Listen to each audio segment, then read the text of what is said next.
Hello, I am Leave Nelson B, musician for Lonely Ghost Records, and this is Tellin with Ellen. Here, we will go over recent Lonely Ghost releases, as well as those from affiliated artists, in a quest to get liner notes that you cannot get in a digital era. I hope you enjoy.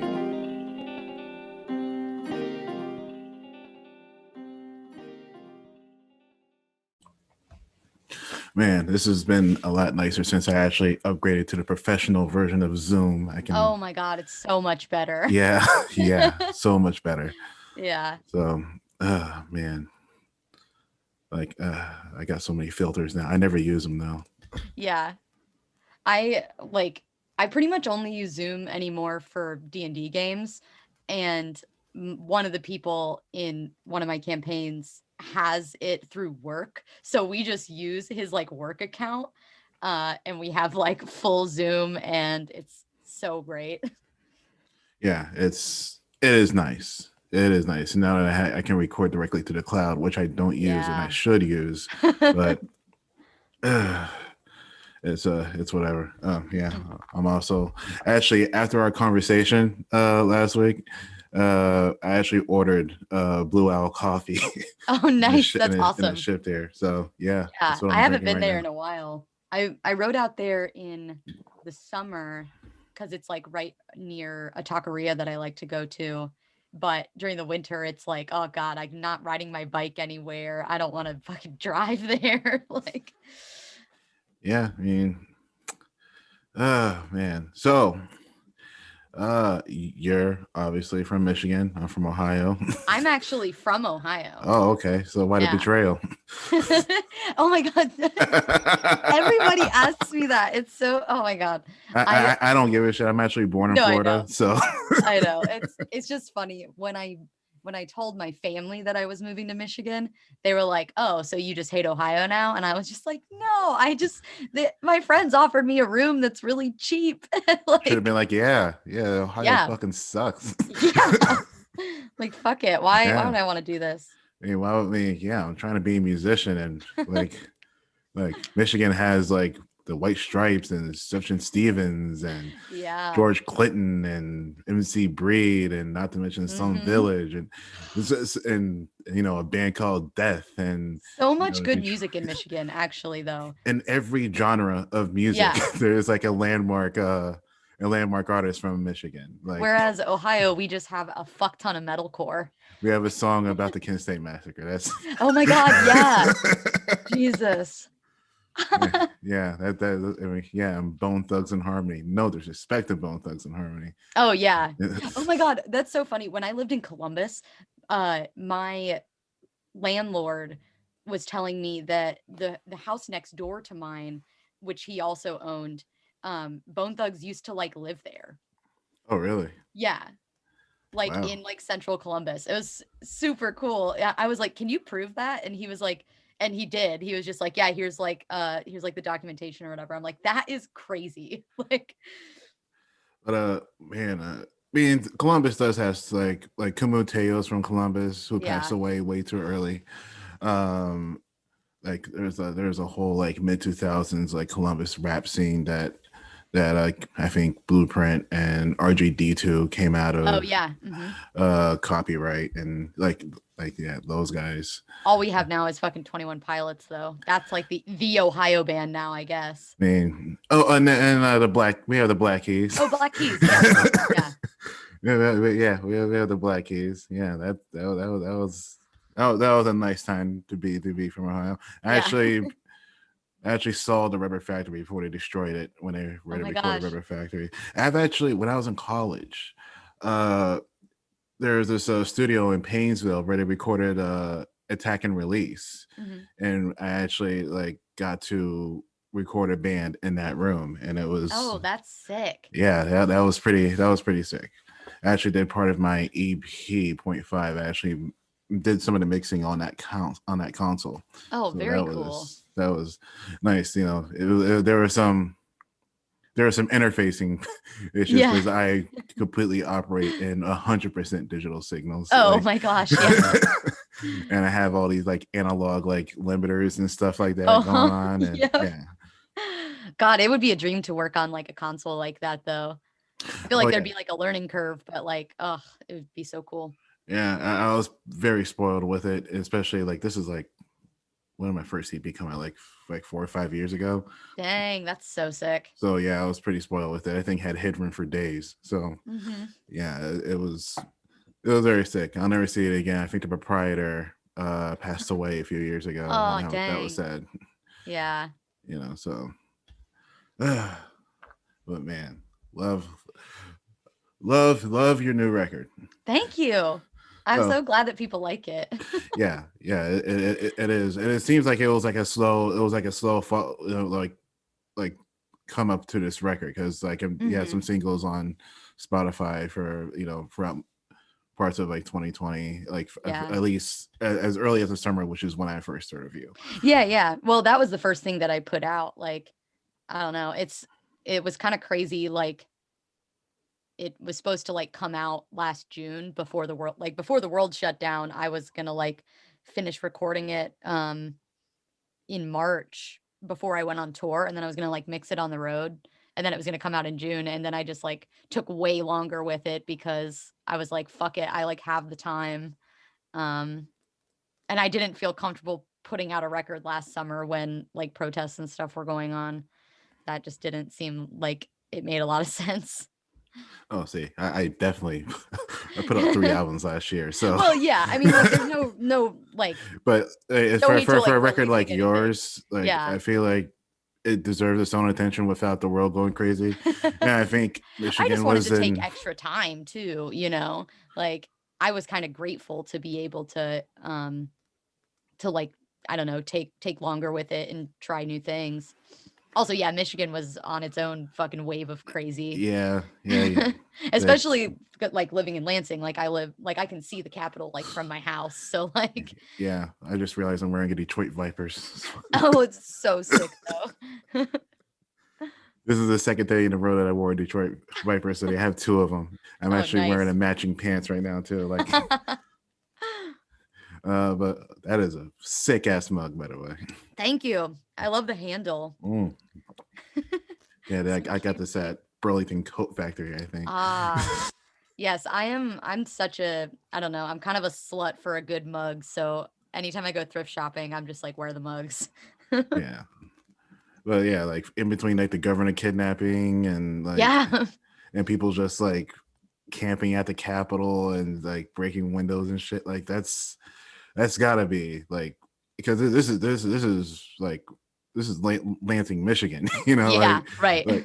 like how was that like for you as you're trying to get this record done? Um, well, it really just put everything on hold, if I'm being honest. Like, um, at that point, I, like, didn't really have that much done. Um, because I, like, put out the first single, Ragdoll, in May, and then, like, that's when everything started to really get crazy, and, like, I don't know, like, the neighborhood that I live in is, like, full of, you know, uh, cool leftist punks, so, obviously, we were all kinda, like, on guard, like, just, um, kinda prepared for whatever was gonna go down, um, but yeah, I literally just kinda, like, pushed the record out of my mind for a while, and I did the second single. I don't even know when I released it because I, like, didn't even really promote it. I think I put it out in July or something, um, which was Misery, but, yeah, I put that out and I didn't really promote it just because I, like, had it done, and I was like, I want it to be out so I have more shit on the Spotify. I don't really care if people, like, listen to it. This is all just for, like, the sake of having stuff out before the record. Um, but yeah, I genuinely took like probably 2 months off from recording or even thinking about the record in the summer. Um, because it was just like too much, like just way too much going on. Um, for me to like, I don't know. It was hard to like compartmentalize it because it's like, oh my gosh, like there's an actual fucking like uprising happening like right down the street from my house. Like, how Yeah, am I supposed to focus on anything else? Um, Yeah. But I mean, at the end of the day, I'm super grateful to have taken extra time with it. And it definitely shows. Yeah. Here, I don't know if you've seen, this podcast before. I haven't. Okay. But yeah, I recently changed the format where we go from talking about records to now we're just going to talk about snares for an hour and a half. Oh, So great. Honestly, that would be fine. I can do that too. Like I can do that. Oh man, so many snares piss me off about. Oh God, yeah. But yeah, and it seemed to have like an affinity for either like old drum machines on this record. Oh yeah, big time. Old analog drum machines, like the I think the TR 808 comes in Yeah. and the 909 Mhm. in some parts. Like the low end on this thing is just amazing. Like Thank you. and and I believe you're a bassist by I nature. am Yeah, by trade. so yeah, the low end is definitely like a beautiful on this record. I really appreciate you saying that because that was a thing that I was a little bit nervous about because like say, being like I'm going to make pop music now and being known as a bassist, I was just like fuck, like this low end has to be it's got to be beefy because I'm not playing like too crazy of bass on it. Like there's some songs where I'm actually playing like real bass. Most of the bass is like a synthesizer though. So uh I Oh thought no, that over and over you flex though. Like like you showed up. yeah.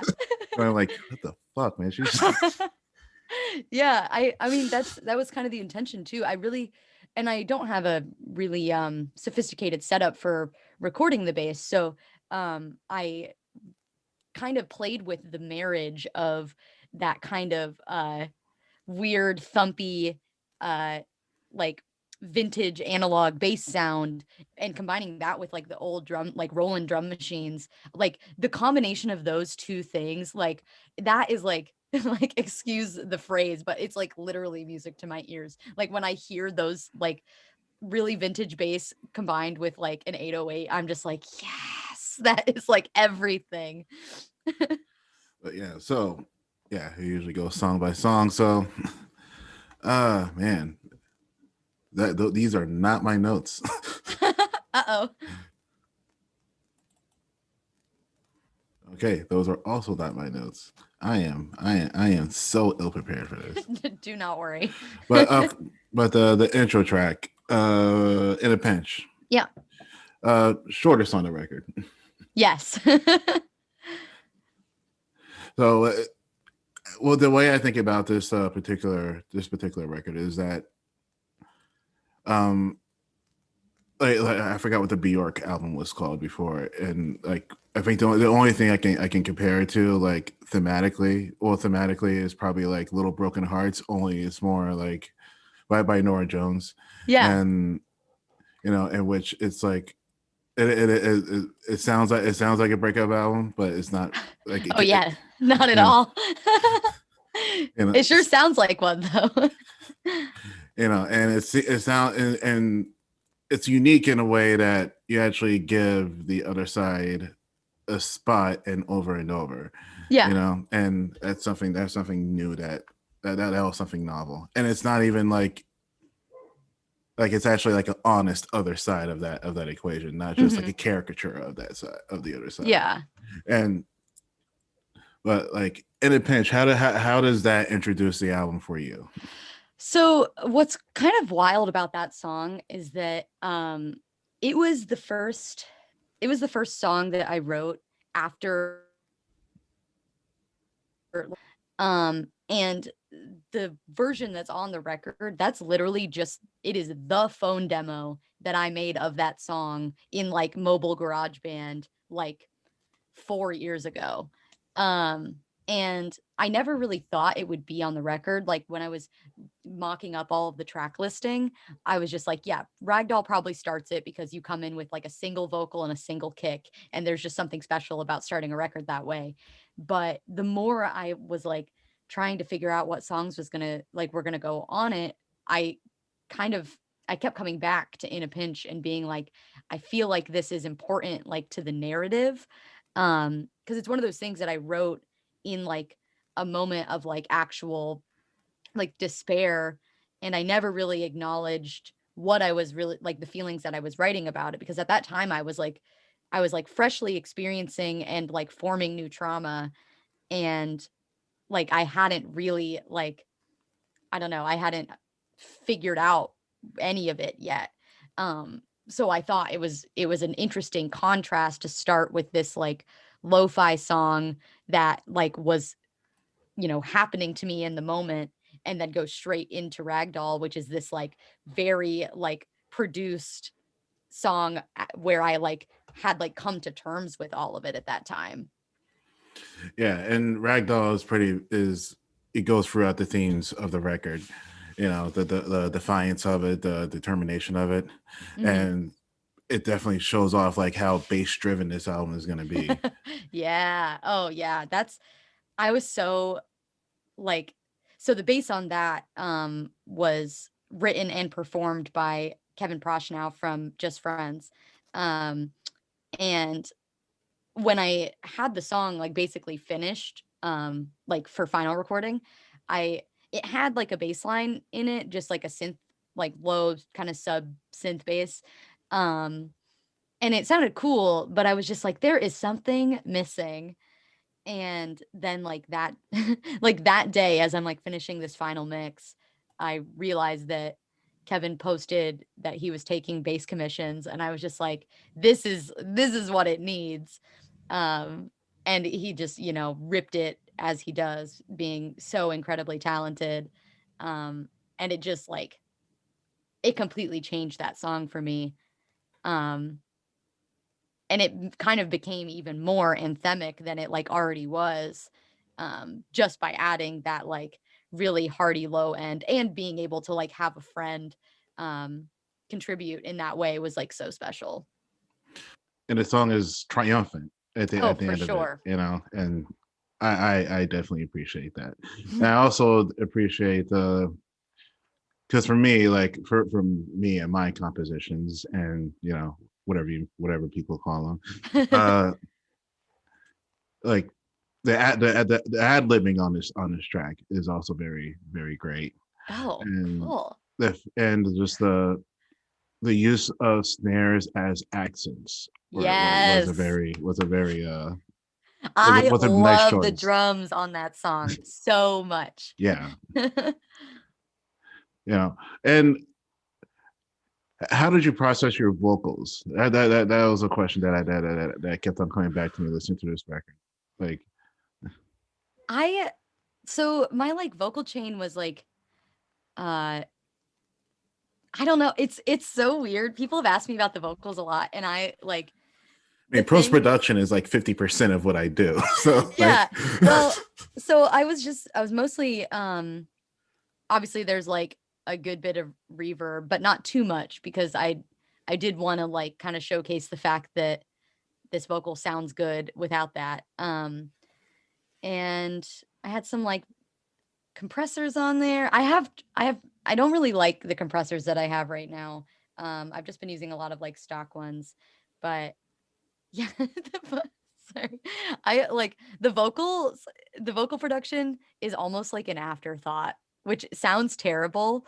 Um, but is one of those things that like over the years of being in bands and like recording with people, I multiple times have recorded with producers who do not know how to mix my voice, and they always make it sound like they always like up the high end a little bit too much, which is very upsetting, because like I have a lot of like low, not just in my speaking voice, but in my like singing voice too. um and so as I was like approaching the producing the vocal, it was like I kind of had an idea of how I wanted it to sound, and um yeah, I tried not to like fuck with the natural frequencies of my voice too much, um, but to kind of meld them with the frequencies that were happening in like the instrumentation as well. Because I wanted it to have this kind of like velvety feeling, um, which meant I was, you know, ducking a little bit of high end a lot of the time, um, and allowing the synths to kind of be the sparkle. Um, yeah, that's kind of it. I have to use a de-esser a lot too because I Yeah, have a little bit of a lisp. yeah. That's why I have this filter because Yeah, yeah, my S's are just like I could just have like the person who edits this like just like roll off the high end, but yeah, that's why I had that question because it sounded like the high end is like ducked, but like it doesn't do a disservice to it. In fact, it's yeah, actually makes it sound more like I don't want to say fluid, but it yeah. definitely Well, because that was kind of the you're intention, definitely within tandem of the music. Like you right? yeah, you know what I mean? I wanted Whereas everything to kind of like, flow together in that way. Um, I've like made jokes about how this is kind of like a choose your own adventure album where you can just either not listen to the words at all and just vibe, or you can like choose to like really listen to what I'm saying and like relate to it and cry a little bit if you want. And I think like the fluid nature of it allows that a lot more because you're not shoving the vocal in your face, like it's not the main focus of the mix necessarily. yeah, and it's definitely a sonic journey, But Misery, Yeah. minimal intro to the track. Oh yeah. Uh, Definitely love the key change on the outro. Oh, Like thank you. that was great. And I'm a sucker for a four on the floor. Oh yeah. I definitely miss hearing. I feel like Four on the Floor came back with the white stripes because that's like Meg For White's like sure. calling her. She does it very very fucking well. I Mhm. actually really miss the white stripes Yeah. for that kind of reason. But the drums again, great.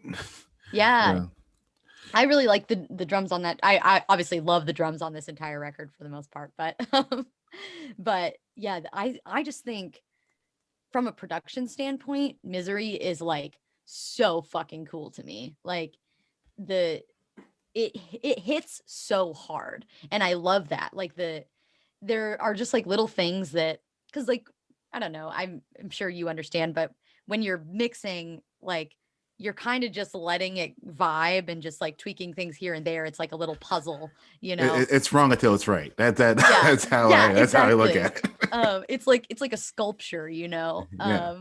And I remember like finishing the mix and like feeling pretty good about it. And then I like sent it to mastering and I got the master back and I like was able to notice all of these like crazy dynamic shifts that I had put in there that I like didn't even really like notice that I had done. Like, I'm just like automating like everything and then I was Yeah. just like, "Oh my gosh, like this like it like smacks when it needs to." And I love how like airy and kind of like clunky the drums are in that. I think it really adds to the way that that song is like it's about like fighting with your fucking inner demons and your fear of like mortality, and I think that the kind of like battle drum sort of sound really like established that.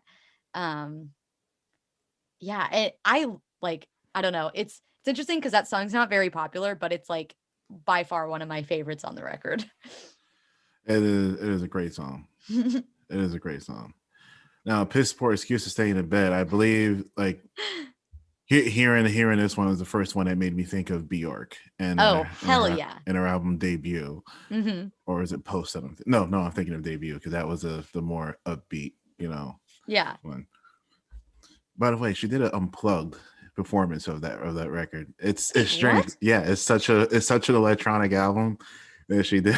She did That sounds electro. awesome. Yeah. I have it on DVD. It was like it cost me like $75, and I'm like, yeah, I'm definitely paying all of that for this. Yeah. But but yeah, that one made me think of Bjork. And that's the first one that actually made me like like I think I was cleaning or something. And I was like dancing to it and shit. Oh, yeah. Yeah, it's definitely lighter. It's definitely lighter than the previous tracks. Mhm. Uh, well, like thematically, like what was like thematically, how did the sequence fit? Like, because having this lighter track, in between Misery and Warrants for Brains.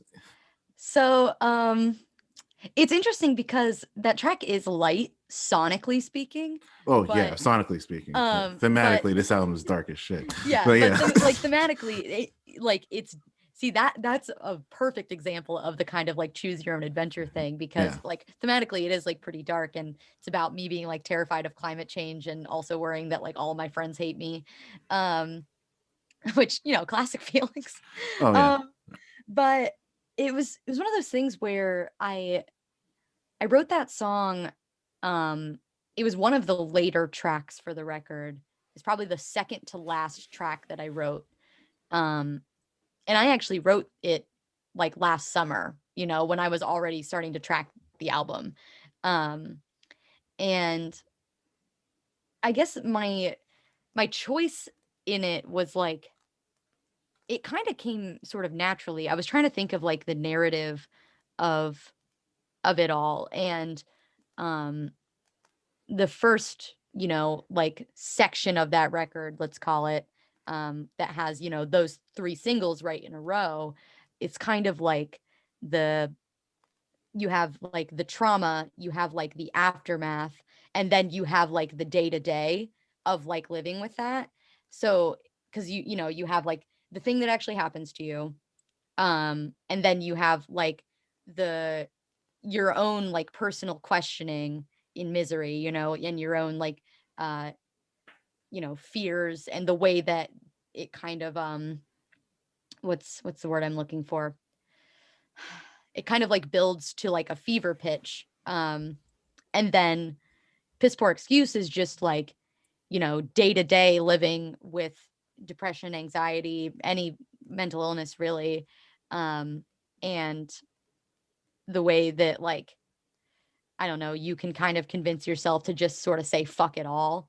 Um, and I don't like something that I've been really working on personally in life is trying not to necessarily have a fuck it all attitude. Because and like it all informs each other because it's like I don't want to have a fuck it all attitude knowing that like the world is going to end and like it's all going to end in fucking flames and everything's going to be on fire and it's going to be all like we're all going to be complicit in that. Um I don't want to say fuck it all to that because like at the end of the day, I acknowledge that like, this is the only life I got. So I better fucking send it, better have a good time. Um, and so that was like kind of the intention, even though like sonically it's kind of a shock, I guess I would say, to go from this kind of like jazzy kind of like theatrical sort of track into this like sparkle bubblegum pop number, um but thematically speaking it's like that was like the natural succession of my experience, um in like dealing with my own trauma, and I Yeah. also think it was an interesting way to kind of usher in um like so like Worms for Brains and like Over It, and then like the band titled track Get Tuff. Those are all like lo-fi songs. And they're all a little bit like cheekier and a little sparklier. Um Well, that and and so it's a great way to conclude the first act of the album because I yes. see this as a three act, Yes. a Oh three my act gosh. piece. And thank you for realizing that because like I think I've talked to a lot of people who are like, "Oh, this is kind of like out of left field." And I'm just like, "No, well, that's like the end of that section of the record. That's why we end on the high note. Like that's the intention because like that first act is its own journey." Because let me tell you what I thought of when I was like looking for something to compare this to, Yeah. and it's like that section in Phantom of the Opera where all of a sudden it goes into masquerade, and Yeah, I'm like, yeah. Absolutely. like I love that comparison. yeah, like all of a sudden you're like masquerade. Okay, this is the thing that just happens in this play. You Yeah. know, it's necessary for the story. Yeah. And you don't question it when it's going on, but you're like, no, wait, why was there a masquerade Right. Yeah. in the middle of this play? And it's and not to mention like masquerade is not any less of a musical ambition of that. In fact, I think it's my favorite family opera Oh song, my to be god, it's honest. so good. It is. It's really good. And Like I think I definitely grew to. I definitely like it way more the older I got. Yeah. You know that you do need that lighter. You do need that lighter tone. I believe that started the second act of the musical, Yeah. Yeah. It's and like the first thing. yeah, it's the first thing. You know, after hearing this love story and Mm-hmm. this depressing thing, and all of a sudden, oh, masquerade. Okay, Yeah. all right. But yeah, that's what piss poor excuse to stay in bed. Like, I love that. That's definitely, amazing. definitely reminds me of. Yeah, I definitely listen to this thing over and over again because, like, not only did I have to do it for this podcast, but I Yeah. actually generally really like this record. You know, Hell like yeah. Worms for Brains. This is the point where I'm like this like, definitely Get Tuff made love to an 808. That is 100% true. It's really funny because that song, most of the songs on this record actually are like kind of a stream of consciousness thing that I, would write and then alter a little bit. But Worms for Brains specifically was like I literally wrote and like did all of it in like an afternoon. I guess I should say it was the evening because this was like a thing. It was a day where I literally forgot to eat. I'd had so much coffee and then I was just like, playing with drum sounds as I always am. And I yeah, that song just like kind of happened and I was like, "Oh yeah, like this is cool. We'll keep it a little lo-fi with that like weird arpeggiated synth that like kind of sounds like worms." And the like really sort of like sweet whistle organ sort of tone. Um and I was like, "And we'll rock it lo-fi. We'll use a really minimalist like 808 kit and keep everything like really tight and just like super soft and like I don't know that it's just funny. Like I wrote it like while I was writing it, my brain was like, "Yep, this is like kind of an interlude track on the album. That it's just gonna be that. That's great." And like that's exactly what it ended up being. Yeah, because speaking on the stream of consciousness, I likened it to like a voicemail message. Yeah. Um, Oh my gosh, for sure. like in the way the vocals are processed, I am definitely a fan of the roll off on the top end Yeah. is works really well for this.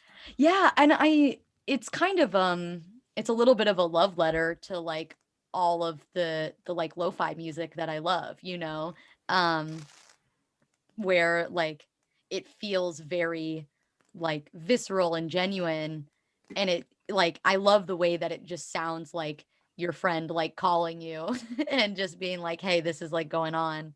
And the little voice memo at the end, it's literally just the one that I did in the demo. And then I was like, I'll probably just take that out when I put it on the record. But then I showed it to a friend of mine and he was like, no, you got to leave that in. That's like really cute and funny. And it really like ties it together because that's like, that's the actual, I thought it was a cool representation of that conversation that I reference in the like earlier in the song of saying like, you called me, you asked me if I ate today like and then I said I had worms for brains and like that's the little voice memo is literally like that's a conversation that I've had with a friend before being like, yeah, I know like worms for brains is like kind of a joke, but like I think I might actually like they might actually just be in there. Like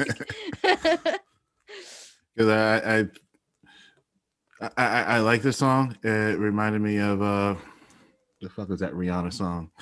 It wasn't a single. It was I forgot what it was called, but it's on Anti, and it's literally like her like leaving a voicemail on. oh yeah, what song is that? Yeah, like man, but yeah, she's like drunk at this point, and Yeah, what yeah, like Rihanna is, but yeah, that's what thematically it reminded me of. yeah. That's a really fun comparison for me. I love Riri. Rihanna's a shit. Oh my god, she's so cool. Yeah, She's like the coolest person in the world, I think.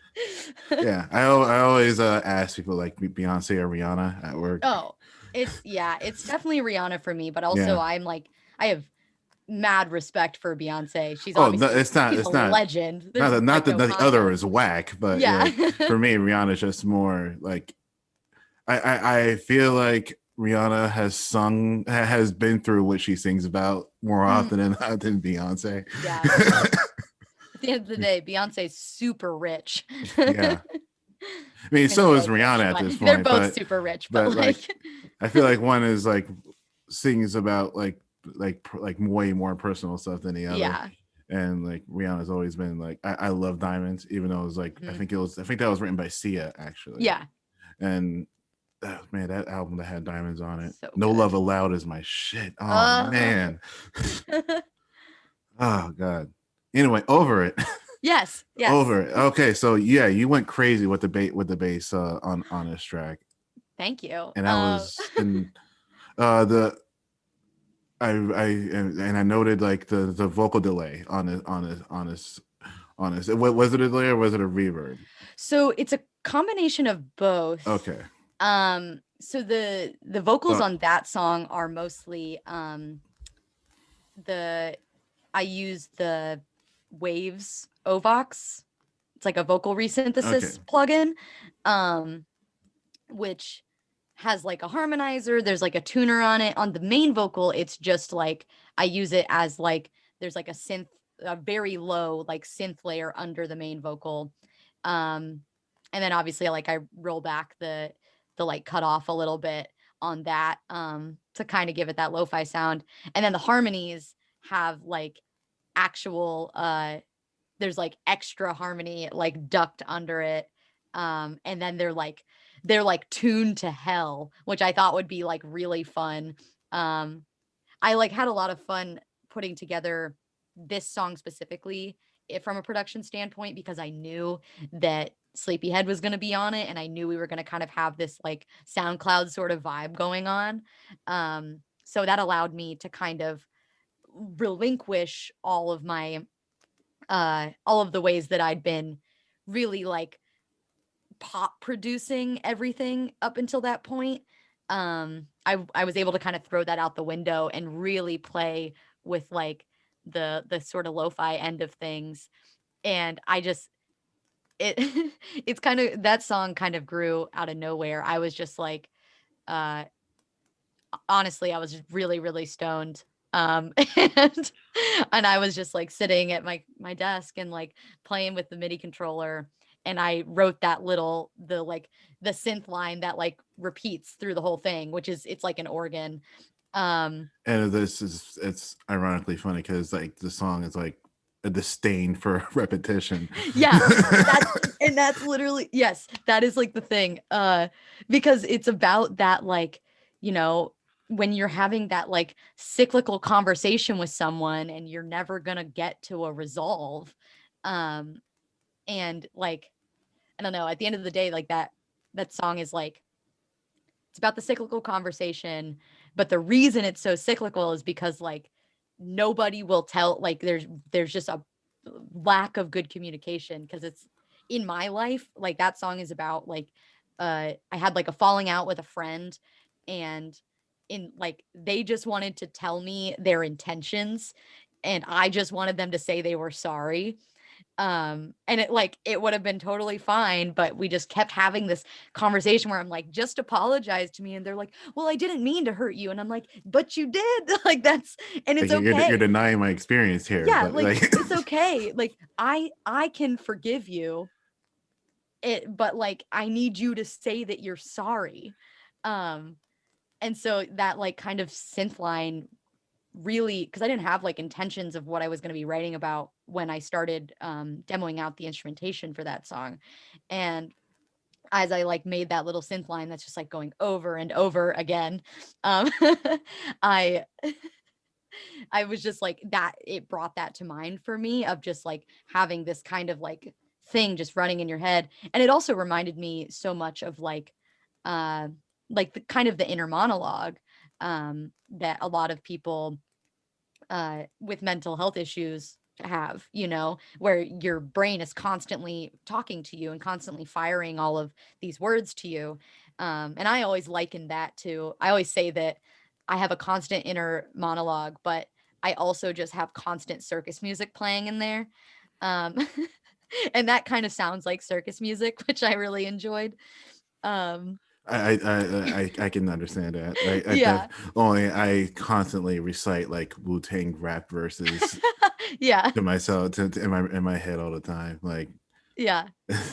It's one of those where, when you get like you get a song stuck in your head, but it's really only like 4 or 5 words, and it's just that yeah, on a loop.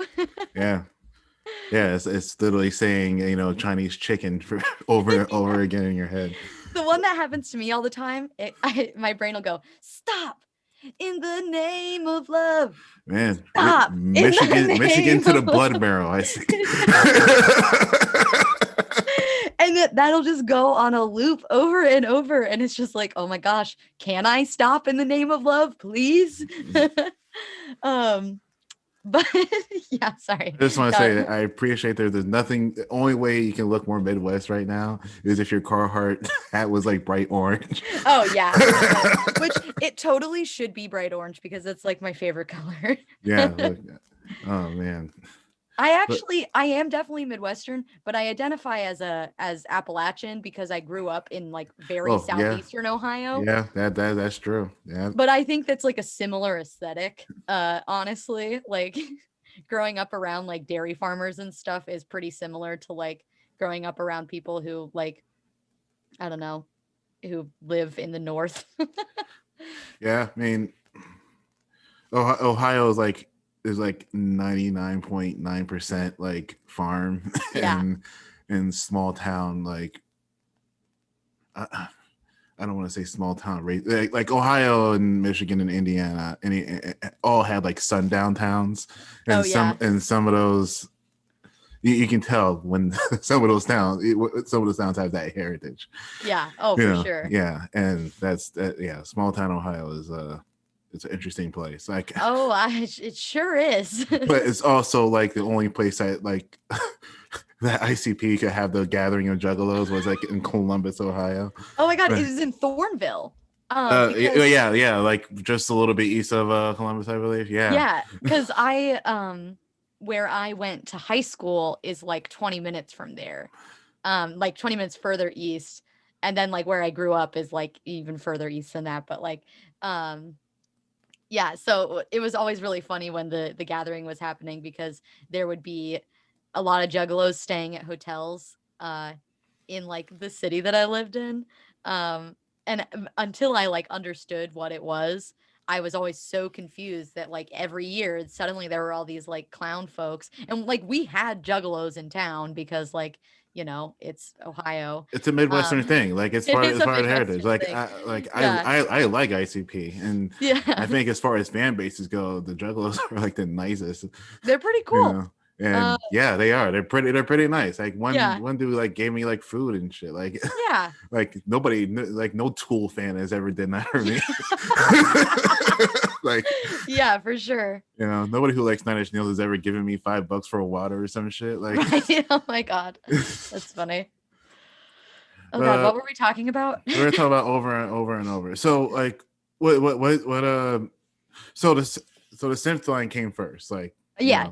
so like when did you decide that this is going to be a crazy like bass like exposition of my skill, you Um, know something so that you definitely hold back on, playing actual real bass on this record and letting the more poppy things coming yeah. through. So you want to hear a secret about the bass actually. Okay. Um, so it's not natural bass. Okay. It's doubled with natural bass, but it's actually just like like a synth bass that I have. I actually think it was the Ample Bass plugin. Um, and then I use the Ample Bass and then or on the MIDI controller, and like I just really want it to be like super rhythmic. Um, and so that actually came after I had pretty much everything, like at least the verses like mapped out. Because it has like the repeating synth line, and then it's got the other organ that comes in and just plays the chords. And once I had those chords and I kind of knew where we were gonna go, I started playing with the chords on the bass, and then I made all of the rhythms and stuff, and I just love the way that it sounded. And I never really intended for it to have any natural bass on it, because I wanted it to stay like super super lo-fi, you know. Um, that's when the ample bass plugin came in, because I didn't have that initially when I wrote it. Um, and so I got the ample bass plugin, uh, added, it was like a finger picked tone or whatever. Um, and then I added like a synth, like a sub layer under it. And then I grabbed the real bass and I just kind of slapped like the like rhythmic hits. I didn't play the full chords on it, but I did play like the root of each of those chords. Um, and I think, yeah, it's interesting because it has, that bass tone has so many layers, but like you take away one of those layers and it completely changes the sound. So I was like really having fun with how, like, that song is kind of chaotic. Like But it's there's, mixed to perfection though. Like yeah, it there's really just so really much is. going on in it. And so it was a real like challenge for me, which I enjoyed. Like, and I knew that it was going to be the last single and it was going to be the record announced. So I was like, this needs to be pristine. It needs to be so cool. Um, and I probably went through, God, I went through the most mixes on that song because there's just so much going on.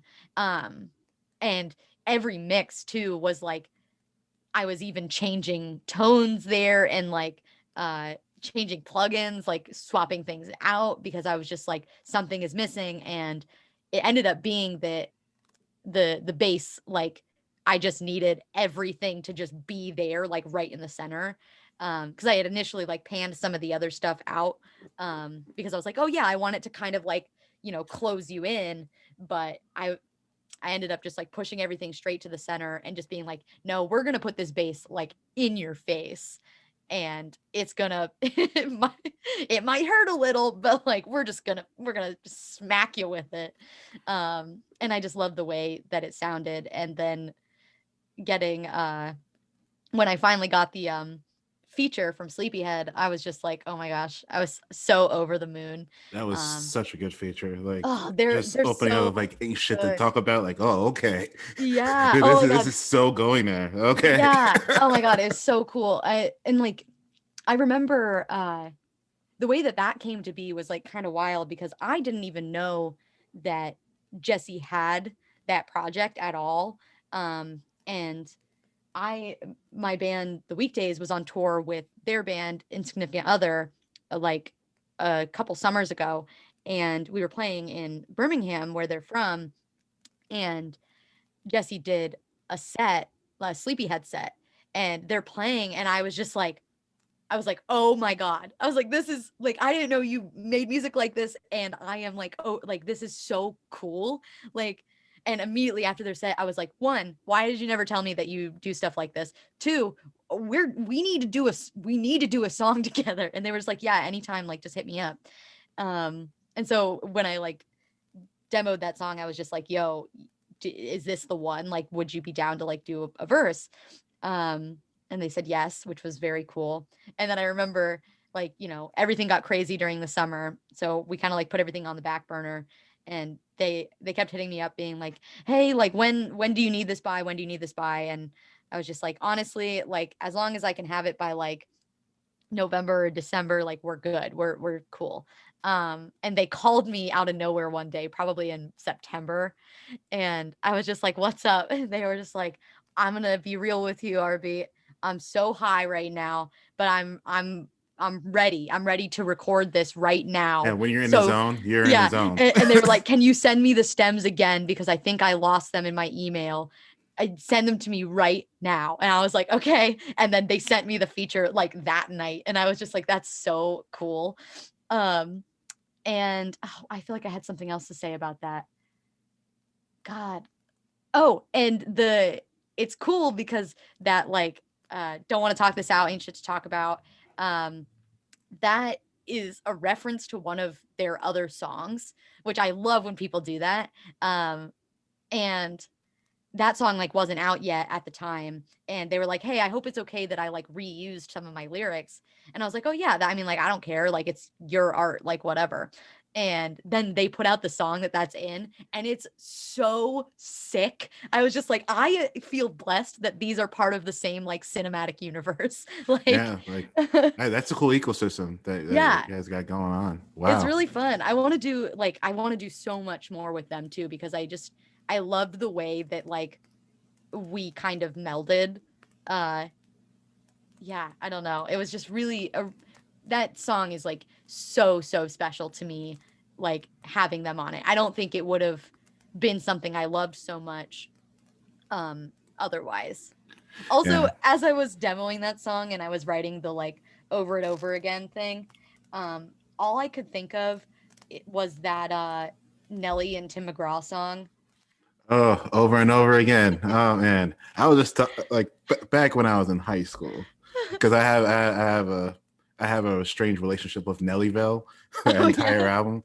I think like I used to steal shit. Okay, like Oh yeah. that was the thing I did in high school, and you know this is back when like everybody like we still bought CDs and shit. Like it was either buying CDs or you had that book of like you know burnt CDs in your car, Yep. and Oh yeah. I sold so many copies of Nellyville to use CD shop. That's so funny. Like yeah, like I think I was like working at Dairy Queen or some shit. But yeah, like, yeah, I sold so many like didn't you just sell me like 4 copies of this like no, that wasn't me. I love that. Oh my Like god. every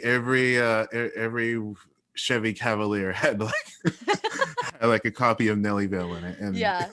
yeah, that's my relationship of over and over again. Like I even had What a like two. banger of a song though.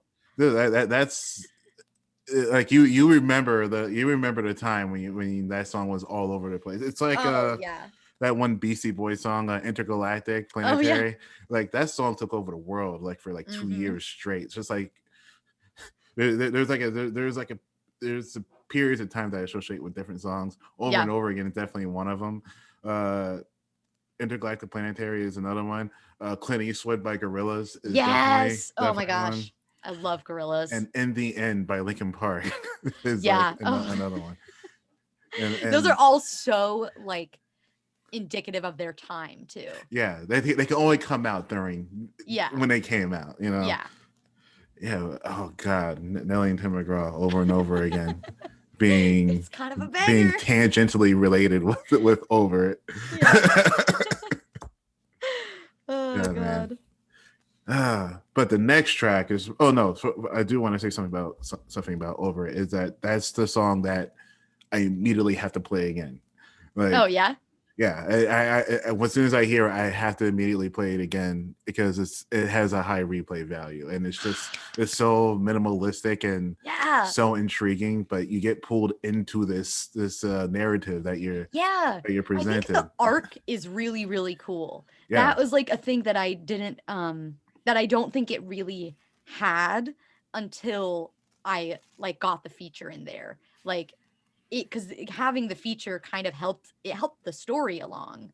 And it kind of reminded me of like, I don't know, it was even though Jesse and I are kind of singing about the same, like both of us having experiences that are similar, it sounds like we're talking to yeah. like It each sounds like a other. back and forth. It sounds like Yeah, there's a central conflict here. which is Yeah, really, really cool. And I never really noticed that until the song was already out and people were reviewing it and they were just like, oh, this is like a back and forth conversation that has a lack of communication. And I was just like, ah, that's cool. How did we do that? yeah. The song has so many things going for it, and it's like yeah, you have a song with two people communicating to each other about the lack of communication, Yeah. and then like literally the first like 2 bars of the response is like we don't there's nothing to communicate about. Yeah. Like it's so good. It Ugh, really is. Now get the next track, Get Tough. yeah. What came first, the project name or the song name? Oh, the project name came first, Okay. and there's a little bit of a backstory as to why that song is called that. Um, and it's that I had played like 2 shows under this project name before I moved to Michigan. But I still didn't have like a real identity with any of it. Because it had a different name previously. I'd played plenty of like pop shows, but I couldn't find my identity within um, doing this pop stuff. And then I moved to Michigan and I was really excited. I was like, I kept making jokes about how I get to be a Lansing local now. And so I live in like a show house. Um, and the first show that we had at the house after I moved in, I was like very excited, trying to be like a good host. So I'm like hanging out on the porch. This is in like probably August or September of 2019. And so I'm hanging out on the porch, talking to everybody, kind of like introducing myself, like, you know, as the new person who lives here. And this person offers me a hit of their dab pen, which is a crazy thing to think about now that we're in COVID times, that we Yeah. just like used to do that, pass a dab pen around a porch. Um, and I like rip this pen and like, I just like, for one of the first times in my life, I start like panicking due to weed, which was like a terrifying experience. Yeah. So I was just like, I think it was like a combination of like the stress of just having moved and like, you know, trying to be a host and like not knowing any of these people and still not really feeling comfortable in my house and like still like feeling unsettled completely. Like it just like did not work for me. So I like run upstairs and I'm like freaking out. And so I'm like, okay, we gotta like calm down. And there was like a band playing in the basement. And so I could like hear that. And I was just like, oh my gosh, there's just like too much going on. So I like put my headphones on and I like pull my iPad out and I just like start like making this song. Um, and yeah, I just like wrote the whole thing. And then the break in the middle is like even the one that's on the album, that is literally me having a fucking panic attack and like trying to like expel it from my body. I was like, let's use this. Let's use these feelings. I was like, this, I don't know if this is going to work, but we're going to use these feelings. So I was like using the like music box tone and I'm just like going crazy. And then I was like, okay, I'm going to just like try to get rid of this feeling by like breathing it out. And so I'm like, just I panic and then I like exhale and I'm like, okay, I'm good. And that was and I was like, oh. And that like crazy freak out section in the middle of this like dancey, almost kind of disco track. I was like, oh, that's my identity for this project. It's that like it's like hiding the darkness inside this like sparkly pop produced thing. Um And so I was just like, I'm going to name it after the band. We're going to call it that. We're going to keep it a little lo-fi to keep me to my roots of like how I initially started writing this project, which was like thinking that I was going to just do everything through like a headphone mic and like not get anything mastered and just like put shit on Bandcamp. I can remember rapping on headphones, man. That Yeah. that is DIY as fuck, Yeah. man. Well, so many of my original demos for this project are that, you know, before I like really committed to making something, or before I really committed to like truly learning how to produce. Um, and so I wanted to keep it kind of authentic to that. Um, and that was like the first song where I was just like, I understand my goals for like what this project is going to represent and what it's going to stand for. Also, you get the closest to having like studio sounding drums Oh yeah, for on this sure. record, and it has a brighter high end than most of the songs on it Mhm. on the record. This is my favorite track on the record. You Really? know, yes, Oh, yes, cool. this is, I and love that. yeah, like this song makes me feel good. Nice. It makes me feel good. It's probably gonna be on my because every year I start every new year with a playlist like best of like 2020 and best of Yeah. 2021.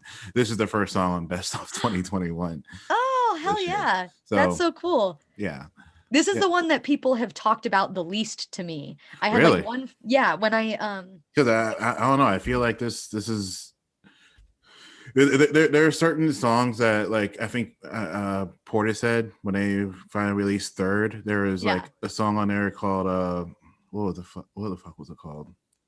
I'm gonna look this up because Yeah, no worries. I really love this track. But yeah, I don't know if you're familiar with Portishead or not. Vaguely. Yeah, yeah, they I heard of them from LP's first band. They did a tour with them, Company Flow, Yeah. and Company Flow and Portishead. Yeah, The Rip. There was a song called The Rip, and between Portishead's third album and Portishead's second album, it was a long ass time. It was like nobody thought this band was ever going to get back together. Yeah. Yeah, it was like from like 97 to like 2008, you Dang. know. And like The Rip is a song you wait, that listen time for. Like, you know Yeah. what I mean? Yeah. And Get Tough is like this is a song that puts the album that like spiders out into the rest of the albums for me. I And like love that. I really really love to hear that because I was worried that that song wasn't doing it for people. Like which is like it would be fine with me. Like, every album has it's like ebbs and flows, right? And also I think it speaks so much to like the listener, like I think um the people who have told me they really like this song are the exact type of people that I would expect to really like this song. I like I leaked my own record to a friend right after I got the masters back and they were like, "Hey, that this song is like crazy. Track 7 is crazy." I was like, "Yeah, you like it?" And they were like, "I am shaking my ass." I was like, "Fuck yes." That's like the intention. no, this is a song I'm most jealous of. That how come I didn't think of this? This is so good. This is amazing. Like Oh, thank you. amazing. Like yeah, my first listen through. I think I listened to Over It like 3 times in a row. I think I listened to Get Tough like 5. Ah, So yeah. nice. So Take It Back. This is where I make the demarcation to the third act of the album Yes, for sure. for Take It Back, and the vocals are cleaner. Yes, very clean. Yeah, very cleaner. A lot of claps. A whole lot of claps. I wrote that in all caps. The claps. Oh, yeah, lot of claps. So the drums in this song, uh, I guess I should give the backstory for this song. It is the first song that I wrote when I decided that I was gonna make pop music. So, I didn't really know what I was doing, and I was like, "Okay, we've got 2 chords, it's in 6, and we're just gonna rock one, like, 808 beat, like, the entire time." And what happened was that the the snare in that kit wasn't doing it for me. I was just like, "There's not enough, like, beef in it, and I don't wanna, like, switch kits and it sound, like, different." Um, Well, if I remember correctly, the 808 has a few snare options. yeah, It, yeah, you have the rim shot and the actual like snare that you can like over compress and do funky shit with, like Phil yeah. Collins did or something. Yeah, and, like yeah, I don't even know, like I wanted the drums to just be kind of this single beat, like, the whole time that just, like, drives it along. It kind of feels like a train in a way to me. Um, and the claps, I just, like that was just, like, one of those things, where, you're making the beat and you double something up for the sake of doubling it up and making it cut through, and then you never change it. Um, like, I really thought that I would end up changing the drum tones, um, but those are, like, the same drum tones from the original demo, um, and I just kind of, like I think I had a very big sense of, like, demoitis with that song because I've had it for God, I wrote it in 2017. Um, I've had it for a very long time, and it's always been one of those things that I knew it was gonna end up on the record, Um, and yeah, so very little changed about that song from the demo process to recording it for real. Like, I mean, obviously, like I changed a lot of tones. The drums being the one that I touched the least. Um, but I just wanted it to like there I think because of the flowy nature of like the vocals, I really liked those claps being a way to kind of like snap you back into the beat. Um, Especially when you're in six and like, it's kind of like this extended 3/4. So you have this waltz that's like so big. And you can kind of get lost in it. Um, and I don't know, I'd be interested. I would as this record has been out, I've thought about ways that I could like remix some of these songs. And I think it would be cool to do that song without like a real kit, like without like actual drums, and do it with like auxiliary percussion and just see what that sounds like. Um, I think it could be very interesting. Um, but yeah, that's kind of, I guess I should say that that's the intention of the claps, is it's just to like keep you in it. Oh my god, someone's calling me. My computer just freaked out. Sorry. I'm back. Okay. um but yeah, the claps are definitely just to kind of snap you back into it, so that you don't get too far away. Well, for me, drums are informative. They inform, like, well, and that's how it always operated. Was that drums like always inform the listener of where the 2 and 4 is, you know? Yeah, for sure. And I think this album is like sort of like getting me to change that. Like, I think the stuff that I'm working on now is more is less sample based and more keyboardy. Oh, that's fun. Oh yeah, yeah. I've been actually been playing keyboard on Ooh, this Akai Fire on that's FL cool. Studio. Yeah, it's definitely interesting. It's been an interesting time, Yeah. you know, because Eric, because all the sharps and shit are like right above the main key, so it's like Yeah. it's really weird to do. Yeah, that But feels like a weird way to like you'd have to adapt to it for real. yeah, and I also have like the my sampler too, Yeah. and which like pressure sensitive pads are just so nice, so Yes. beautiful. Oh yeah.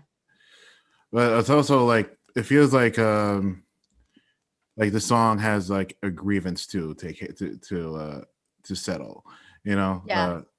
take it back. That is, you Yeah. know, It's yeah, to get in the weeds of it, I mean, this song is about somebody, it's about a couple things, but all relating to the same aspect. But when I wrote it, it was about um a person that I had been dating previously who um like I like came out to them as like non-binary and as queer, and they would try so hard to like push me into these boxes that they understood, um and instead of really like listening to me when I would try to explain like what my identity meant to me.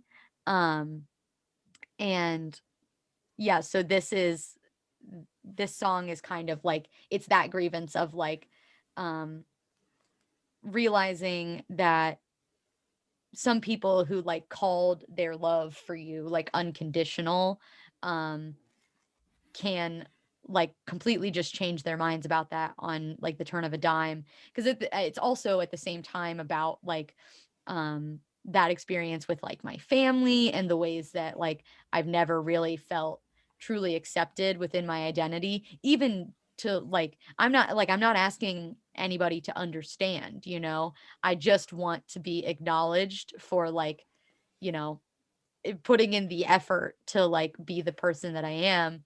um and it's always a really tough conversation when you try to stand up for yourself in that way, and you're like, hey, but actually like this is who I am. And then they're like, oh well, like not, you're not really though, and I see you as this. So that's like the pushback that I get into.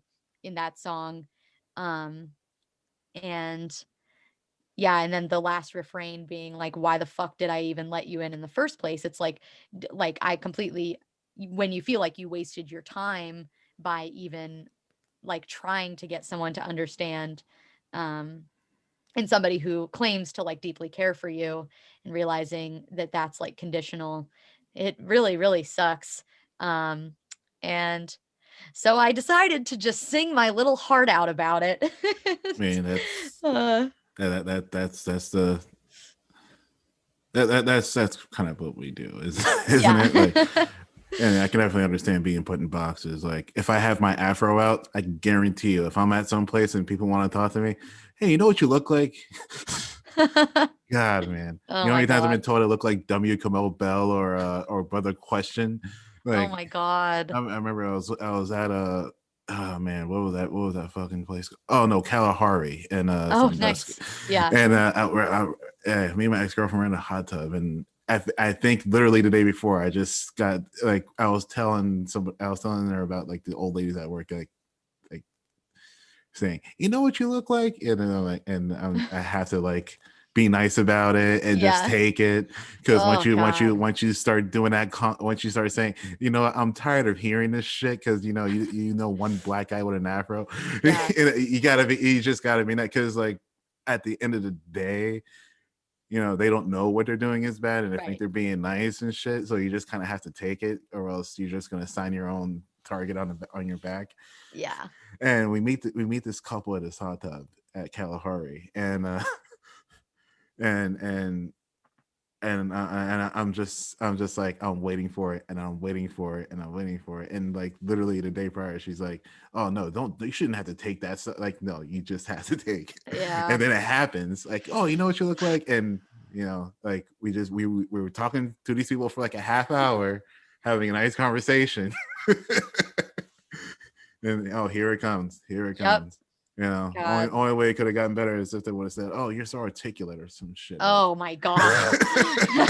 God forbid that Oh, happens. God. I got that all the time in high school, or like, I got called an Oreo or something like that, or Jesus Christ. People are fucking I don't have to tell you. People are so fucking racist. well, I people really like wish they'd boxes. stop. People like boxes. They like That's true. boxes. People love to label each other. Well, I mean, it's easier to just say, "Oh, this thing I already understand. I'm just going to put you in that," Yeah. instead of actually, like, it feels like people are denying your experience, and and like, just like, "Oh no, like, you're not like gangster and shit, so you're just like Kanye West, right?" Like that. That phase of my life is just Oh so good. God. Oh man. God.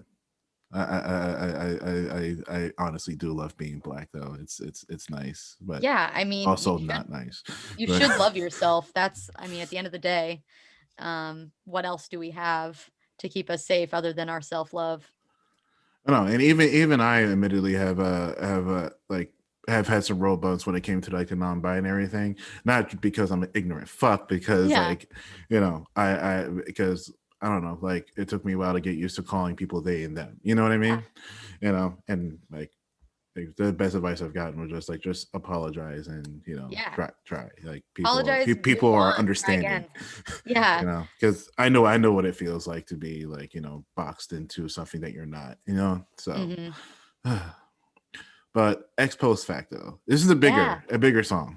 Yeah. A lot of natural imagery written in here, Mhm. um and like not necessarily self like destruction, but like definitely like self blame, Yeah. it seems like. uh Yeah. the choice to make it like a more bigger production, like, can you speak on that? Um, so this was the last song that I wrote for the record. Um, and I knew I kind of had like the track list that before we get into the like big piano ballad at the end, I needed something that like encapsulated the journey. So it's interesting that you say that it's got like natural imagery and stuff like that. Um because that is like 100% the intention. I wanted it to be this kind of like massive sort of landscape, um, where you can like look back on everything that you've just heard and understand the place that it comes from.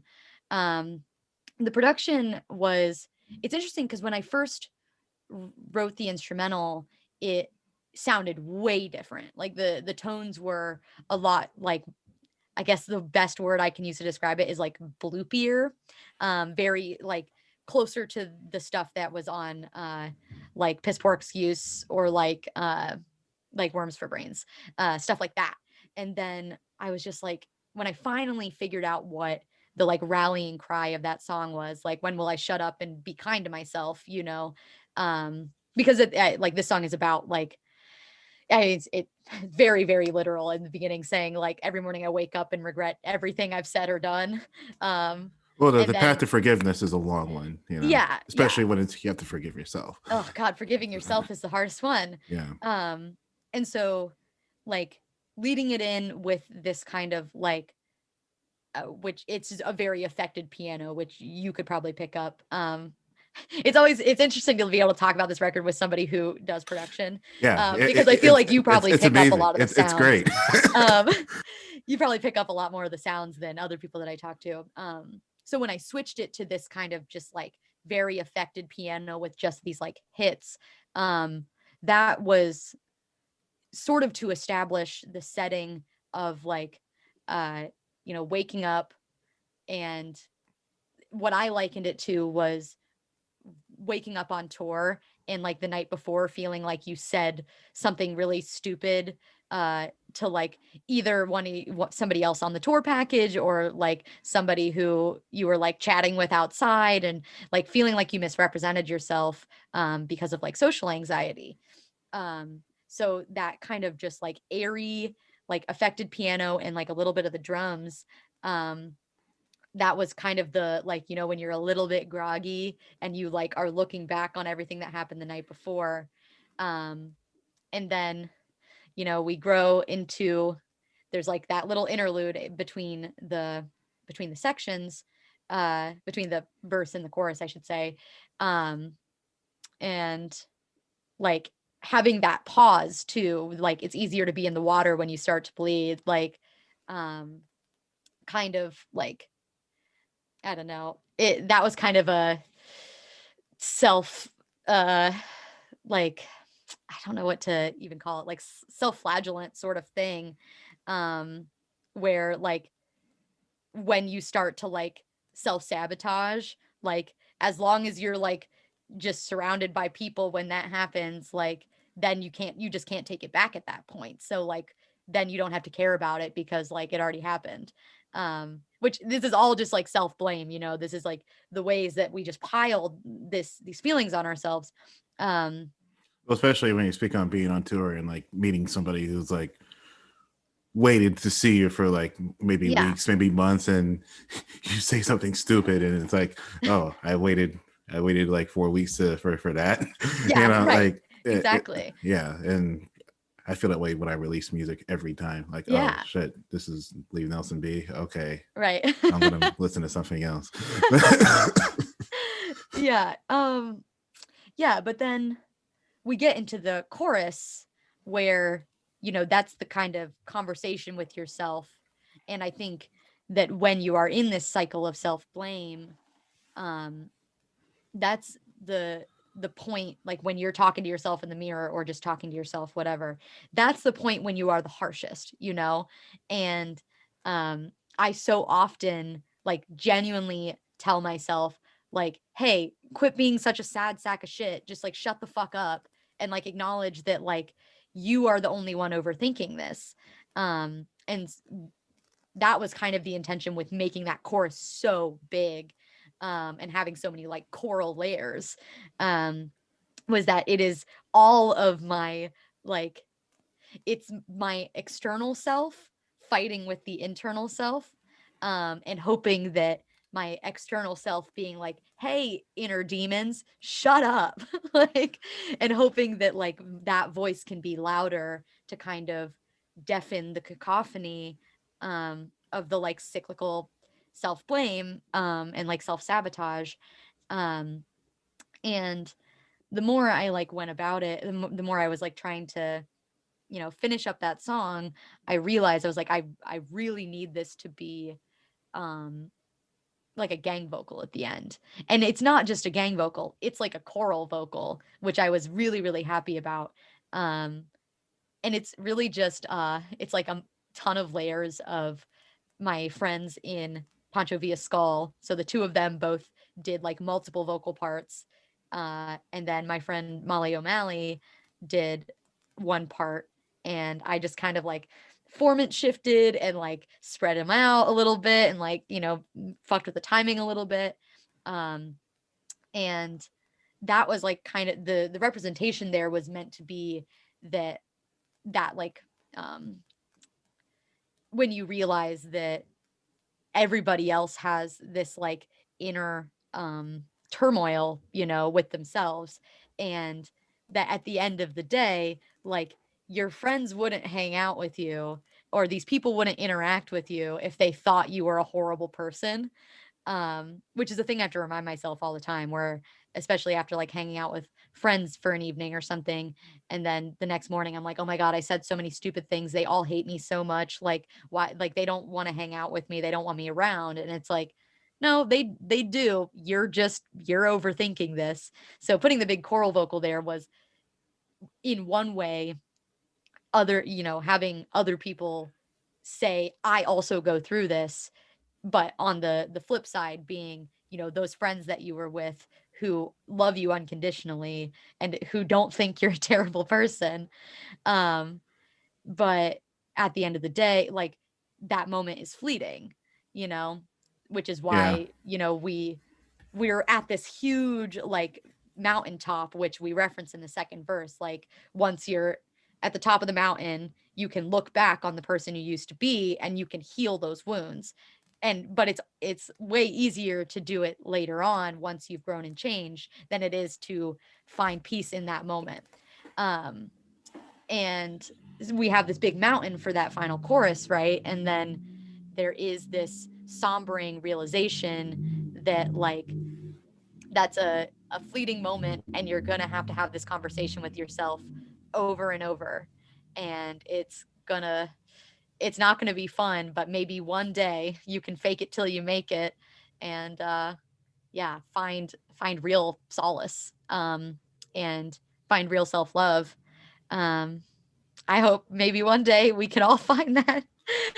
Well, yeah, because like the way you describe it reminds me of like because like full disclosure, like the creative boom I've been on is thanks to like post therapy work that I've done myself in Oh, response nice. to a trauma that I suffered when I was like 21 years old. It's actually my 21st birthday, Hmm. and I waited like it was like 10 years before I actually did something about it because like I was exhibiting all sorts of toxic behaviors, Yeah. because like for so long, like you can either pretend shit didn't happen, or once you're reminded of it, you convince yourself that you deserved it. At least in my case, that's what happened. Yeah. And you definitely don't think you deserve all the good things and that you got. And in reality, like the people that know and love you, deserve you to be at your best. Instead, Hmm. you're like pushing everything away and treating people like shit, which is definitely true in my regard. Until it like goes into a point where you are literally the exact opposite of what you want to be. Yes. And like people are going to start, well, people have started like not talking to you now. Like there's people that don't talk to me now, like for good reason. But Yeah. like I lost my best friend to to my shitty behavior. But Hmm. that road to forgiveness for yourself is it's definitely a long hard one. It took me like a summer and some change of like prolonged exposure therapy to actually fix what happened to me, and even longer to fix what I've become. You know what I Yeah. mean?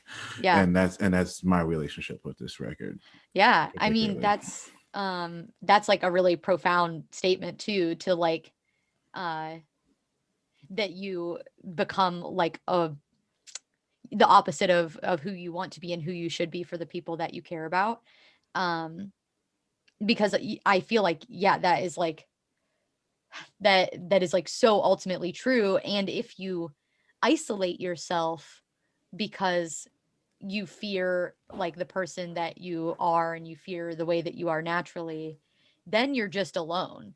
Like you don't get any better, you don't Yeah. grow, and you lose everybody that you love. Yeah, And you quit smoking. Now you're just sitting in a room wanting a cigarette now. yeah, Like, yeah, there's nothing that replaces that. You yeah, got to learn to live with that decision, hmm, like, and yeah, at some point you got to live with yourself. And that's like yeah,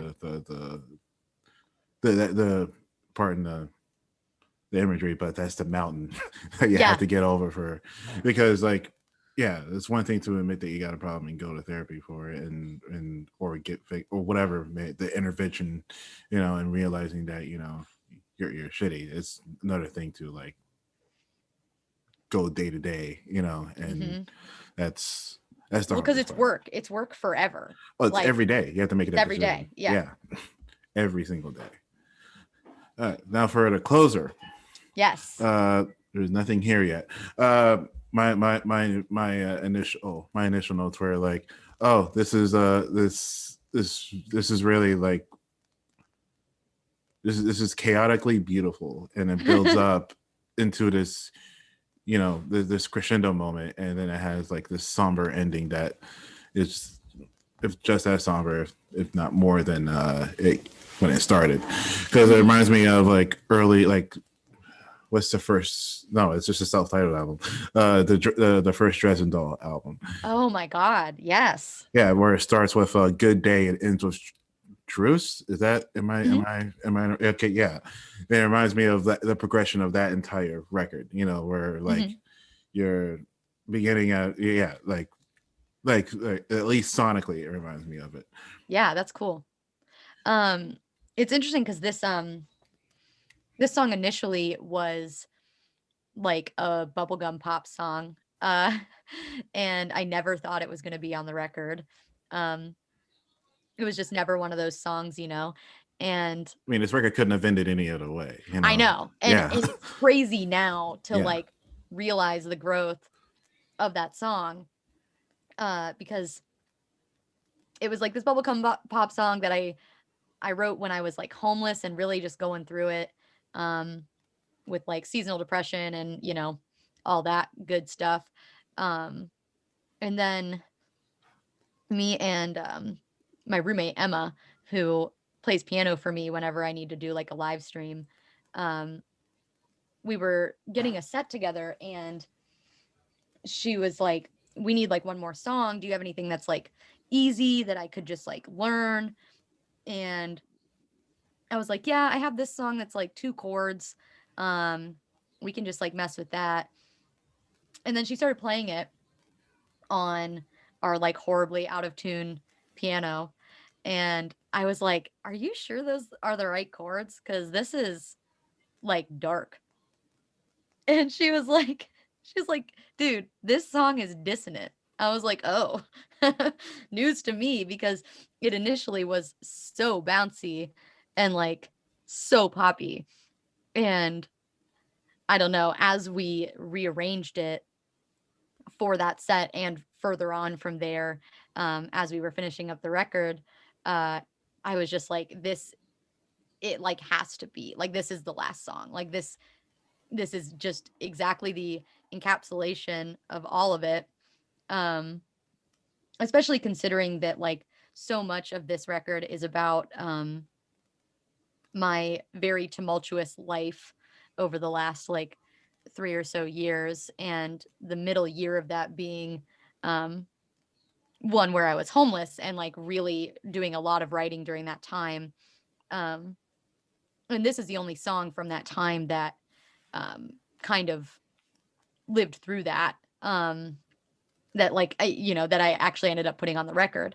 And I don't know, it's one of those songs that I never expected to be on the record. Once we rearranged it, I realized it had to be. And then as I was tracking like the final vocals, I had this realization where I was like actually hearing what I was saying for like the first time and like actually acknowledging those feelings of like pure and utter like despair.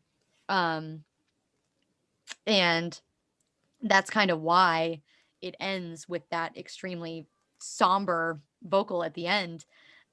Because I was genuinely just like sobbing because it was the last thing that I had to record, um, for the record. And as I kind of like, it was the real like closing of the chapter of my life, you know, and kind of realizing that while singing it, the the tears just came, and I like just finished the take, because I was tracking.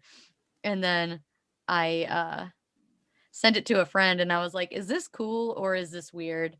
And they were like, this like feels very genuine, and it's like a really haunting way to end this record, especially considering the context of it, which is that like, I don't know, we just had this rallying cry of like, we're going to do our best to like be kinder to ourselves, and it's not going to be easy.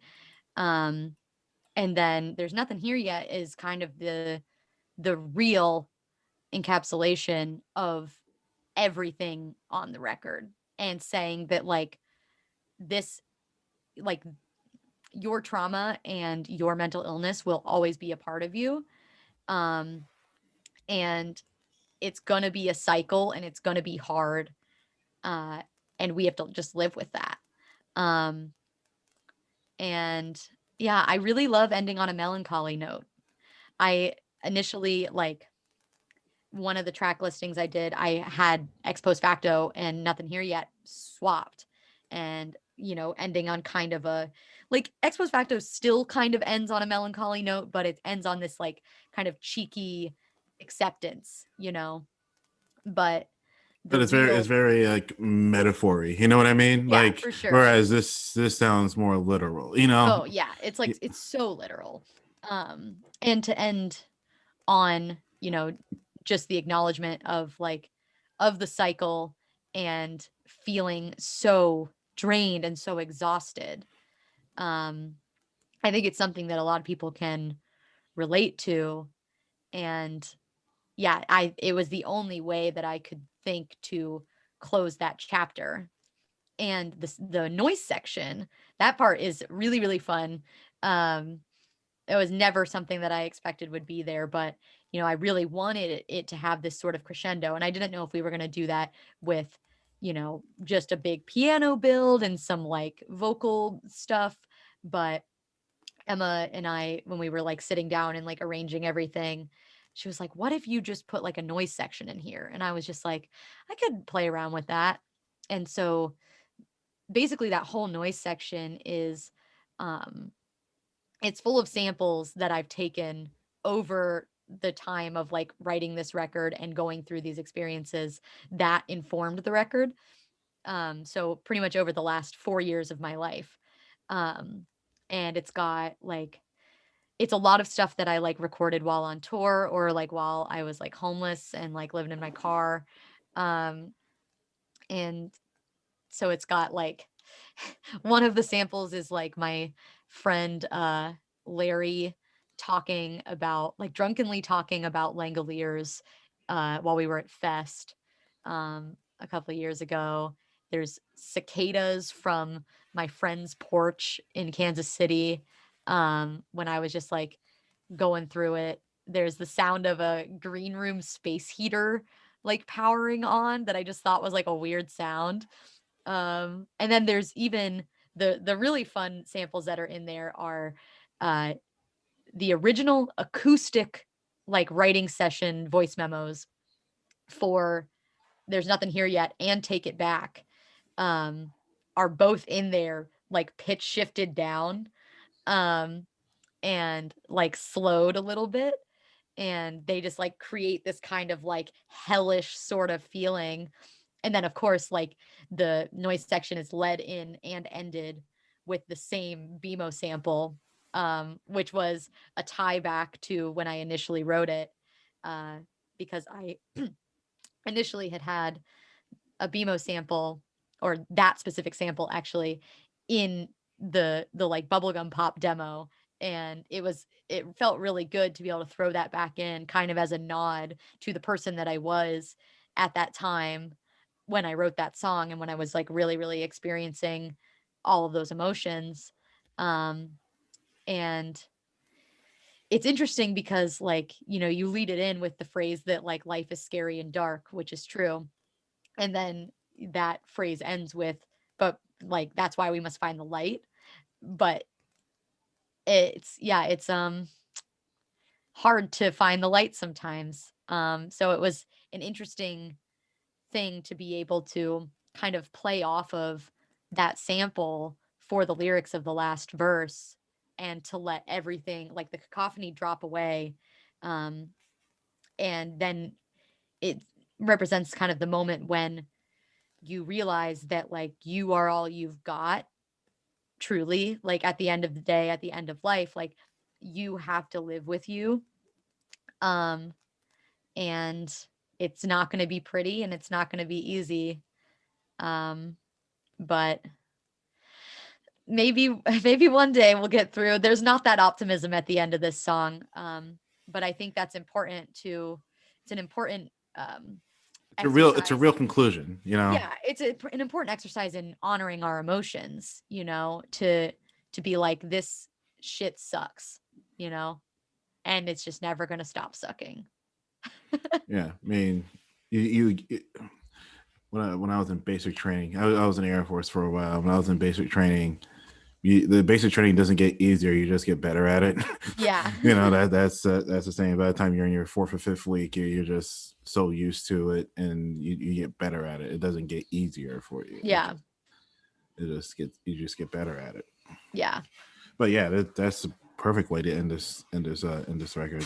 Like the emotional journey you go through here is from start to finish is just it's it's top notch. Like it Thank definitely is you. top notch, and you I'm do. just glad that people resonate with it. I was like so prepared for no one to care, which would have been fine because like I at the end of the day I like made it for me. Um and like, I could have lived with nobody caring, but the response has been like so positive. Um and it makes me just excited to do more. Yeah. So as far as like thank yous go for this record, like if you have a thank you section, what who's to be thanked for? The big thank yous, number 1 would be Tyler Floyd who did all the mastering. Very dear friend of mine. And like just taught me so much along the way, because he's like a producer and an engineer and like really helped me like understand what I was doing, and then like mastered it to fucking perfection. Like it would not sound nearly as good as it does without his mastering work and also without the many conversations that we had while I was working on mixing. um Next thank you would be Jimmy Lo-Fi of the Sonder Bombs, because Jimmy literally heard every Cleveland band, by the way. yes, yes. They have a Um, record coming out. No, it came it out, didn't came it? out, Yeah, came it out came out. yesterday.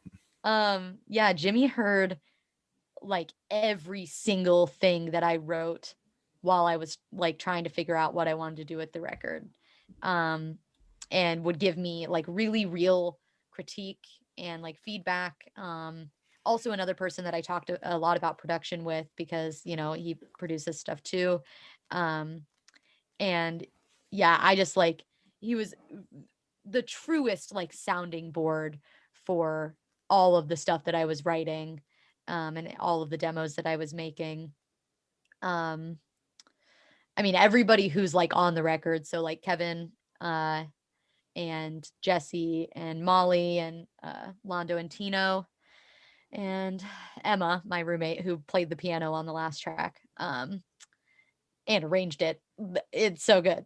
Like, yeah, yeah, it's really just like I don't know. I could thank so many people. Like it feels really nice, um to kind of have this support system because like a lot of people have branded this record as this like self like all self-done thing, which it is, but like it's not, like we are nothing without the people that surround us and support us. Um Big thank yous to all of my bandmates in all of my bands, because this has been all I've been talking about and working on for the past like 2 or 3 years. Constantly like making demos in the van and stuff, and trying to write. And yeah, I just like, I don't know. I've been trying to also thank myself a lot because I did a lot of work. Um, and also my roommate Nick, huge thank you, because I literally used like all of their gear. Um, I guess not all of their gear. I really just used their very wonderful microphone that I'm still using right now. Uh, I literally like could not have made this record if we didn't already have all of the gear available in our house, because Nick like records bands here sometimes. Um, yeah, so many fucking thank yous. I literally like I could go on forever, because every person in my life and every friend that I have in music and beyond contribute to this in some way, you know? Um, like, even if it's just like fucking retweeting my singles, like, there's, yeah, everything, everybody like put in the work to amount this to what it needs to be. Also, Alex Martin, who was doing PR for me, or is doing PR for me. Um, all of their work is like nuts, because I hate sending emails. I hate trying to pitch myself to people. Yeah, And they're that's the they're really fucking good at worst. it. It's the worst, and they're really good at it. And Yeah. um I was really, really grateful for the things that we were able to do, and the places we were able to like premiere, and like the write-ups we were able to get. Um but honestly, it's just like thank you to everybody who listened to the record, posted about it, whatever. Like, I am like, so it still feels like very, very surreal um to have done this at all. And for people to respond to it in the way that they have. All right. So just one, I have one more question, and that is Yeah. about the art direction, Oh, the visual art direction that yeah. you went with on this record. It's a very particular aesthetic that you that you went with. Yeah. Could you like explain like your motivation for having like the visual art and the album name in itself in Sickest in Hell? Like, Yeah. So we should start with the name, because I feel like that's it's kind of the chicken and the egg. The name definitely came first. I came up like before any song, like the Yeah. oh really? Huh. Yeah. Um well, it's funny because it was the name came first, but not with any regards to me making music. I was on tour um playing guitar in a band called Caving from Chicago, and I was just driving one day, and we were just like kind of chatting, and I it's the same day I came up with the name Get Tuff, and also In Sickness and in Hell. So it's funny that those are both my record now. Um I was just like, yeah, I think it would be cool to call a band Get Tuff, but TUFF. I think that's funny and cheeky. And the other people in the vehicle were like, that's pretty cool. Yeah, like uh you should use that so that we don't steal it. And I was like, okay. I was like, my other idea is I think it'd be cool to call something In Sickness and in Hell. And they're like, that's really cool. You better use that or we're gonna use it. And I was like, okay, okay, okay. And so I just always kind of had it on the back burner. And then as I started to like write songs and have um this kind of intention of making a record, uh my Google Drive folder was titled, like it was just the acronym for that title, which was just a placeholder. I was like, I'll probably call it something else, but like we'll call it that for now, just because like those were the two names that I came up with on the same day. Um and it really like more and more it just became so personal to me, like that phrase in its own, because it's like it's a vow to yourself, I think. At that point, like kind of doing the play on words with the vow is like, I don't know, it's interesting when you're talking about such an introspective sort of album. um but I've always when I've kind of figured out my direction for the the band, which we talked about with the song Get Tuff, which was like hiding this darkness. Um, I had an idea of kind of wanting the cover to look like an 80s found footage movie. Okay. Um, that was like definitely the direction I wanted. And I wanted there to be blood involved, just because I make references to like blood imagery and also just like general hurt and darkness. Um, Like and I like a also, like a David Cronenberg type of that type of thing. yeah, I guess so.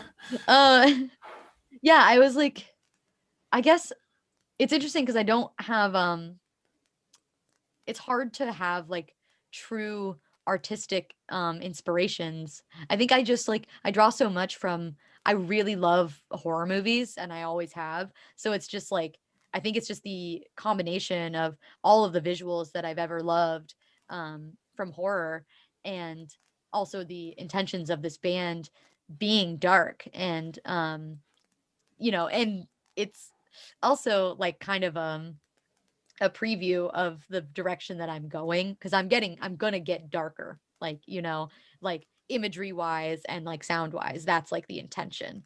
Um, maybe I won't though. I mean, who knows? Maybe I'll still write bubblegum pop songs that are uh weirdly violent, Um, but yeah, it was a hard decision. Me and my friend Elliot did the blood photo shoot in my backyard, in front of my raspberry bush. And so I'm just like, we have so many photos of, I'm wearing this like silk dress and, all of this like beautiful jewelry. And um, my makeup was like pretty minimal, which I really wanted. Um, but like kind of clownish, like a little bit demony, but like not too crazy. And I was just putting blood all over myself, all over my hands, and like it's like all over. It's still all over the dress that I wore. I mean, But you gotta go in. You get one cover, you know. yeah, yeah. So we were just like going, and um, what we ended up with, like, it's cropped, but like honestly, I'm like literally covered in blood in that photo. But all you see is the blood on my face and my hands. Um, and I the kind of imagery that came to mind when I saw that photo as I was like reviewing everything, trying to pick a cover, was kind of the like killing your old self sort of thing, killing the person or killing the voice in your head that tells you that like you're not enough and that you'll never like recover and that you'll never like get any better.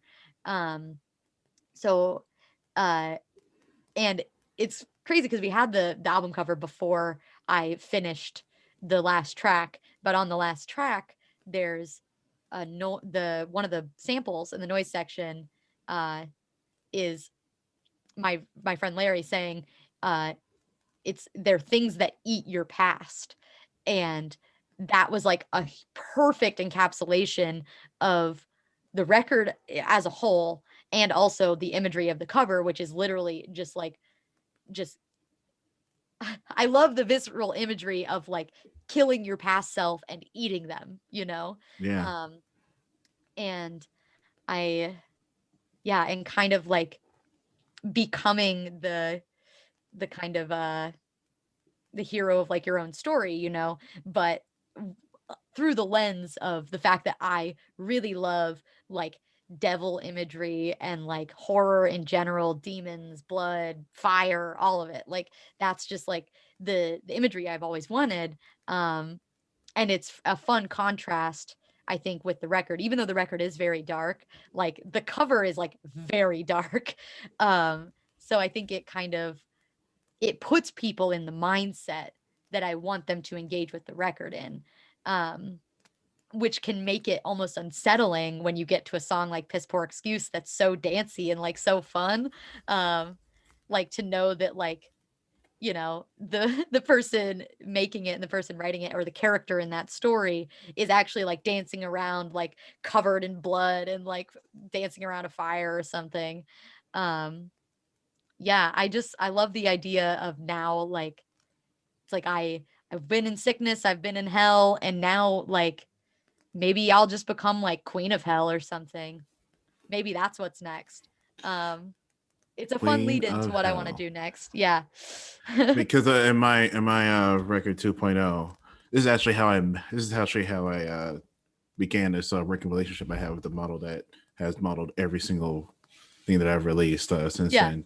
Is that she had an Instagram story of like her in like a wedding dress covered in blood, and I So cool. and I fucking loved it, and I asked her like how much, and it was just by chance that because it's a story, it was going to be gone in a day. It's just by Yeah. chance that I seen it, but that I seen this, and I'm like, okay, what do you want for this, and and let me use it, and like it turned out great. Like I actually like burned it. I actually like had it photos printed and burned the edges of it, and Oh, like so threw it on cool. my driveway and took a photo of it, and that's Yeah. my that's my album cover for 2.0.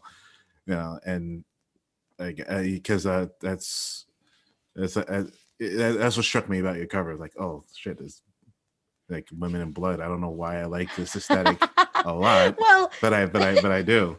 You know. I was I was joking with some friends last night actually, um, about like the aesthetics of the band and how like blood is like a huge theme, and blood and devils and like, all of it. Blood and hell are like honestly like those are like the big themes for me. And I I kind of in jest said I I just want people to be scared of me but kind of turned on by it. And I like and it's like I was mostly joking, but like that's actually true. Like I want it to be like scary but also like kind of sexy at the same time, and I want it to confuse people.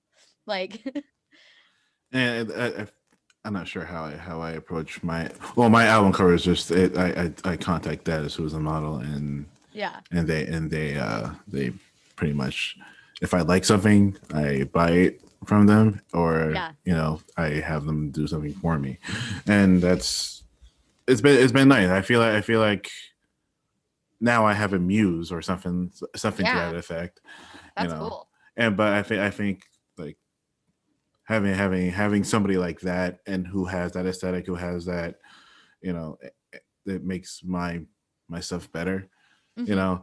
and I don't know. So I want somebody to look at 2.0 and think, okay, this is a Swedish black metal album, and put it on, and Yeah. it has like a cover to a Cure song on it and Yeah. shit. Like it's something that I really like. Mhm. But yeah, your aesthetic and what you go for is definitely that your artistic instincts are always to be trusted. Thank you. So like, yeah, that's how I feel about this record. Every last damn bit of it. Like Oh there's my not god, there's that's not a so there's not a nice. there's not a weak moment on here, and Ugh. it's wonderful. It's wonderful. It's a strong record. It's a strong project, and definitely a strong aesthetic to it. It's nice. It's a good way to start the year. You know. Yeah, I was kind of nervous being like one of the first releases of the year, and I hope I can like keep the momentum through to December when people are like album of the year, whatever. But like, um, I don't know. I'm just like happy. Like I'm happy that I put it out. I'm excited to put more things out. Um, and I hope people like what's next as much as they like this. And but I also just like it's such a I don't know, it's such an achievement for me to have done this whole record by myself and like and for it to just like finally be out. It's very cool. So where can people find you? Where can people find Get People Tough? can find me on all of the internet at Get Tuff, Stay Tough, TUFF Tough. Um, I mostly am active on Twitter and Twitch at this time in my life. Um, I do live beat making and production streams as well as And I makeup need to get better at streams that. on Twitch. Yeah, it's actually it's really cool. I never thought I would be able to do it, but I'm having the time of my life doing it. And I feel like you would be great at it. Uh, I take forever. Like yeah. I will stick on one snare for like 2 hours, and then stack other stuff on top of it for another hour, and Yeah. then like I am snares are like my bane of my existence. That and low end mixing is a problem with me. Yeah. So But yeah, Twitch. I need to get better about Mhm. that. I really do. Yeah, it'd be I cool. have an account and everything. I never use it. Yeah. But yeah. So with that, this has been Tellin with Ellen with Get Tuff. Thank you for having me. Oh, no problem. Don't hang up though. I I have a won't. question. Okay. All right. Have a good day.